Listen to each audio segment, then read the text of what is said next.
was the outcome of the spell that you did?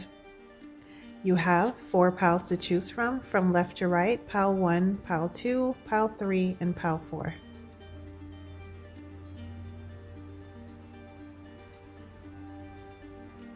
Pause the video if you need some more time to choose, and I'll see you in your reading.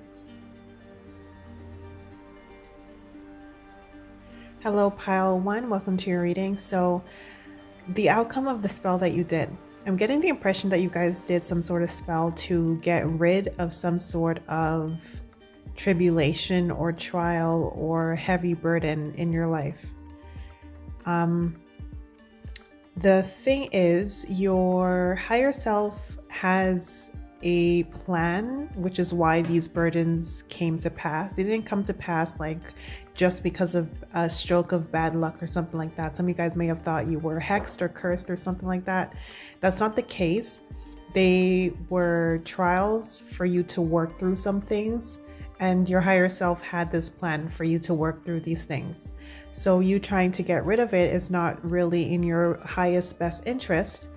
But before you get like upset, just know that your higher self did hear you, did hear your request when you made the spell, and it has adjusted some things to kind of meet you halfway. So did this spell of yours work? Yes, it worked, but it didn't work the way that you wanted it to work. What you wanted to happen was for it to all go away at once and to be eradicated all like at the same time. But what's going to happen is that, let's say, I'm seeing it kind of like sections, like bite-sized pieces. So let's say you had 10 more sections left that you had to go through, and these sections were difficult trials or burdens or something like that. Then let's just say that your higher self condensed them into 5. So now you only have 5 sections of burdens to go through in order to have this issue eradicated. So it's coming to fruition, it's happening, but it's going to take a little bit longer than you anticipate. So your spell did work, but you're still going to see issues happening, and it's not because the spell didn't work. It's that your issues that you're experiencing are less than the quantity that you would have experienced had you not done the spell. So just out of curiosity, I want to ask if you redo the spell, if it will further lessen the quantity of these burdens.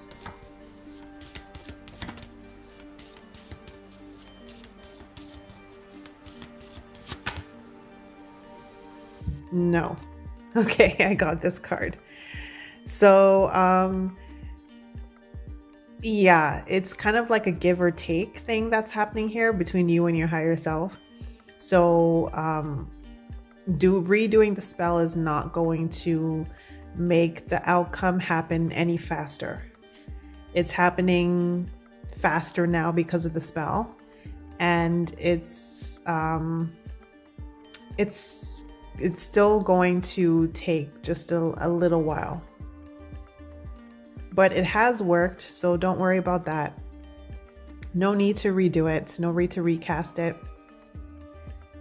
You may want to cast some smaller spells to help you get through these burdens, whatever they are.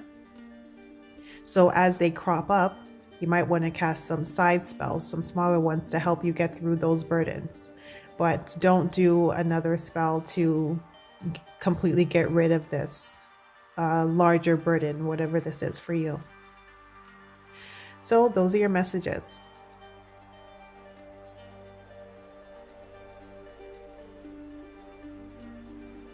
Hello, pile 2. So the outcome of your spell is that it did indeed work. You guys casted a spell that was very powerful. You took your time with it. You took your time laying it out and preparing it, and you took your time during the spell. You also thought it through. So you thought through all the consequences, the outcomes, possible outcomes, both with you doing the spell and you not doing it.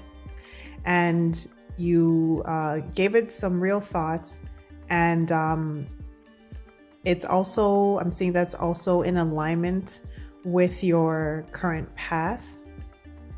So all those reasons, you giving it actual thought, because some people will cast spells kind of willy-nilly and they won't really give it proper thought before casting spells. So you giving it proper thought and it being in alignment with your current path means that the spell was successful and it's going to come to fruition. Some of you were asking for some sort of cleansing to be done. Then with that purity card at the end, the cleansing was successful. Some of you guys asked for something to do with romance and relationships. So you're going to get this new romantic relationship if that's what you asked for, or you're going to get a higher commitment from your current romantic relationship if that's what you asked for. But regardless of whatever you asked for, the answer is yes, it did work for you. So those are your messages.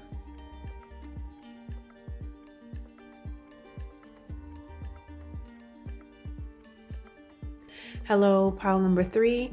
So the outcome of your spell is that unfortunately it did not work. And I'll tell you why. It did not work because you are very afraid of something. Subconsciously and unconsciously, you are afraid of something and you're manifesting your fears. So you did some sort of spell to get some sort of situation to change, and you are fearful of something to do with that situation, which is why that situation is cropping up to begin with. So it's cropping up as a direct response to an inner fear that you have. So you need to do some shadow work or get a shadow reading to discover what this fear actually is. It might be multiple, but you need to discover what this fear or fears are. And you need to do spells to remove the fears. So you're coming at this from the wrong direction. You're trying to handle the outcome or the effect, and you're not targeting the cause. You need to target the cause. So the cause is some sort of fear, some sort of internal fear. So you need to work through it, and you could work through it organically by just facing the situation and just working through it organically that way, or you can do spells to reduce and remove your fear. So I recommend, since you're already doing spells, I recommend to change your focus and stop focusing on the effect and trying to change the effect, and focus on trying to change the cause and trying to change what you are afraid of that's causing this thing to happen and come into fruition in the first place. So you're meant to grow from this. This is like kind of a sacred test, a sacred challenge for some sort of inner transformation, some higher transformation for your soul, so that it's no longer afraid of whatever this thing is. So you need to get over this fear in this lifetime. So the effect is not going to go away by doing some spells. So you have to come at it from a different angle, and you have to attack the fear. So I would try the spell again, just don't do the same spell. Try it again, and then come back to this reading after you've recasted for the fear, and after you've discovered what the fear is and recasted for the fear. Come back to this reading and pick again from the intro and see if you get the same pile or if you get another pile that says whether or not that one worked. But trying to do the spell again the way you did it the first time around is going to yield no results, because the situation keeps remanifesting itself because of a core inner fear and belief that you have.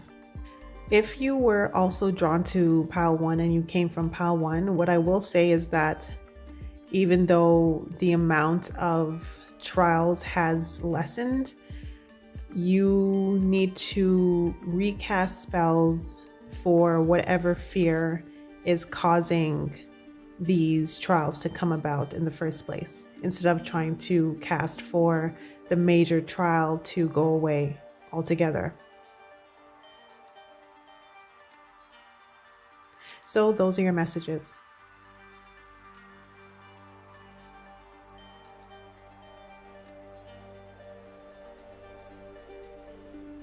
Hello, group 4. Welcome to your reading. So your spell, the outcome of your spell is a maybe. Maybe it worked.